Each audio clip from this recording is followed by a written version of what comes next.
Hey everybody, how y'all doing? Listen, I am so grateful that you all have tuned in. I want you all to do me a favor. I want you all to share this video, invite your friends, invite your family in as we are on topic 2, talking about making a study plan, So I definitely want you all to definitely share this video, invite your friends, invite your family in, as we're going to be having a conversation on today talking about how to make a study plan. Okay, so I want to go and dive right on, dive right on into the actual topic on today: how to make a study plan.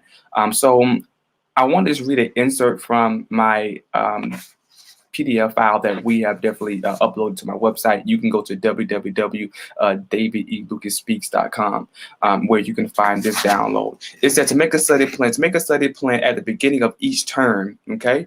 It said I'll take the time to plan reading and working on an assignment.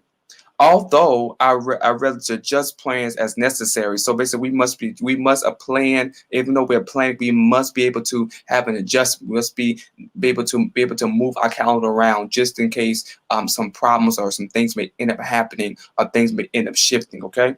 So this also said keep on. It also makes you keep it on track. Okay.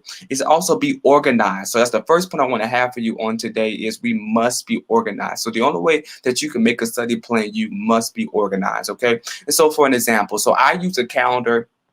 I use a Gmail calendar on my computer, as well as I have a calendar that's in my office right in front of me. Okay. And I mostly use my Google Calendar a lot because it's on my desktop. I can look at it on my phone. I can definitely look at it on my computer, and where I actually have time spots that are available where I can be able to see what time I have available, see what time I have blocked off, what the next meeting I'm having.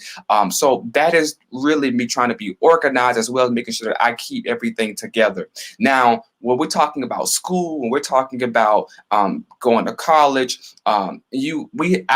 when I was in college, we had a planner. Okay, so I used this planner where if I had different classes, maybe I had 7 classes throughout the week. I try to write all my classes down throughout the week, and then also I try to put time in for studying time. So usually like an hour and 2 hours for studying time, and also I may have offering times where I have like my choir rehearsal practice where I was in during gospel choir at my university, as well as I may have also added in some other times where I want to hang out with friends, or just with my family. So I try to put it all in the schedule whether I don't just overdo things or work too much or not have enough time to enjoy my experience in college. So make sure you definitely have that plan, and also make sure that you definitely be organized, and make sure that make sure you have enough time just in case something may happen, something may end up changing. So just having that opportunity to be able to have your schedule more flexible. Okay. Also, in that you must be able to stick to your plan at least 95% of the time. So when I say stick to your plan, you must make sure 95% of the time that you try to stick to that plan. So even if you may have, say 7 classes that week, you may have added the time for your family and friends and whatnot. Just try to be a stickler to that schedule, be a stickler to that plan, so that your life can move on a steady base. And I'm not saying everything you have to map out on that calendar, and I'm not saying that you have to live your life on that calendar, but you want to make sure that you have a plan so that you can execute what you're trying to execute. And so that's really, really, really, really important when you're trying to make that plan. Okay, so make sure 95% of the time you want to make sure that you stickler to that plan. And even if you're in school, to make sure that you are definitely sticking to that planner so that you can make sure that you complete those assignments, complete that test, complete that quiz, and especially if you have a learning disability, especially if you have an IEP, especially if you have a behavior modification plan or some type of form, you want to make sure that you stick to that plan, because if you have an IEP plan, most of the time, especially if you're in school, you probably have extra time, you probably have different things that you actually have on your particular IEP, but you want to make sure that you have a plan and step so that you can be able to execute those things which you definitely need. And that's probably the one successful thing that I can tell you as a person that experienced with learning disability, that's experiencing as also was a student, as well as behind behind the four walls of that is that you must have that plan and you must be a sticker to that at least 95% of the time. Okay, so that's very important. And also, we want to make sure that we write down how many times, how we write down how many times that you definitely had to make change. It may made a different change, or you may have to add in something. So even on your calendar, you may have to pencil in and say, okay, you know what?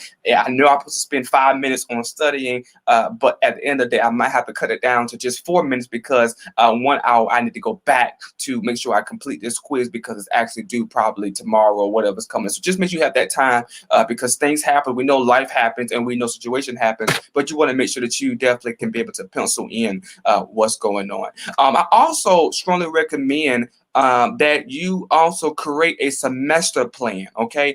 So if you're in school and if you're definitely in someone such as like me in business, you definitely want to commit to doing a semester plan, a study plan, also having a time management strategy plan. Okay. And so what I mean a semester plan, meaning that most of the time when I was in college, we had semesters. We had the fall and then we had the spring. Okay. And so I try to make sure that if whatever I'm trying, it may not be perfect, but I try to make sure that I've already get my class schedule out that I'm going to do in the fall, or well, in the spring, excuse me. I'm already going to have it done in the fall. Okay. And with that being said, I may even go farther as just making sure that I can go ahead and have my books already written out so that when the time of the fall, the time of the spring comes, excuse me, I'll be already prepared. Okay.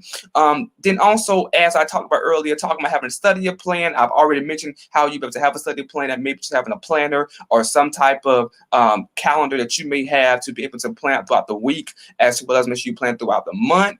And also, I said you must have a time management strategy. So basically, when I told you about how I may spend 3 hours on studying, and I may spend maybe an hour on hanging out with friends or watching a movie or playing a game or whatnot, that's having a time management strategy. I mean that you definitely try to make sure that you keeping your time in the right places at the right time. Because I remember I was definitely in one of my coaches' classes on this particular weekend, and I was going through a course, and one of my strategies, one of my coaches, my master coach, Toyota, Providence Toyota, she said that we was doing a role play, and she was saying that most of her time is spent on maybe on social media, Facebook. But then I know that when we was coaching, when she was doing a role play, the person that was role playing her, person that actually was her coach, but said, you might want to be able to have a time management, you might want to be able to write out the time that you might need to be able to do this, you need to do that, you might need to do that. And so I find that actually being very helpful because she said, well, but I may do 4 minutes being at the desk. I may do 2 minutes from not being at the desk. I may have to do 4 more minutes when after I complete that hour that I spent doing nothing, maybe just watching on Facebook or social media and whatnot. So it's very important just to be able to have that time management base, and also that you have a time strategy so that you can definitely plan out that particular segment. So like I said before, that's all I came for you all today. I definitely want you to make sure that you have a plan. I want to definitely make sure that you definitely execute that plan so that you can make sure that you make a study plan, that you definitely make sure that you can definitely execute that, and making sure even if in your business, even if it's in your education, even if it's just even being a student in the classroom, definitely having that plan and make sure that you execute that plan. All right, y'all. I love you all. May God continue to bless you all. I can't wait to see you all on next Friday. Just remember to set a major goal and make sure that you make a study plan. And then on next Friday, we'll be talking about how to break down tasks. So I cannot wait to talk to you all on next Friday. Remember to share this video. Remember to invite your friends in, invite your family in on next Friday, as we're going to be talking about how to break down a task. Okay, so if you have not downloaded this PDF file, I want you to go to my website at www.davidelucasspeaks.com. Again, that's www.davidelucasspeaks.com, where you could be able to download this version of this download PDF file, which is to be able to have 5 steps to thrive with a learning disability. Okay, you got 5 ways that you can thrive with learning disability or learning difficulties. Okay, so I cannot wait to see y'all Friday. Again, I love you all, and remember to go to my website, check us out, and definitely I can't wait to see you all next Friday. Peace.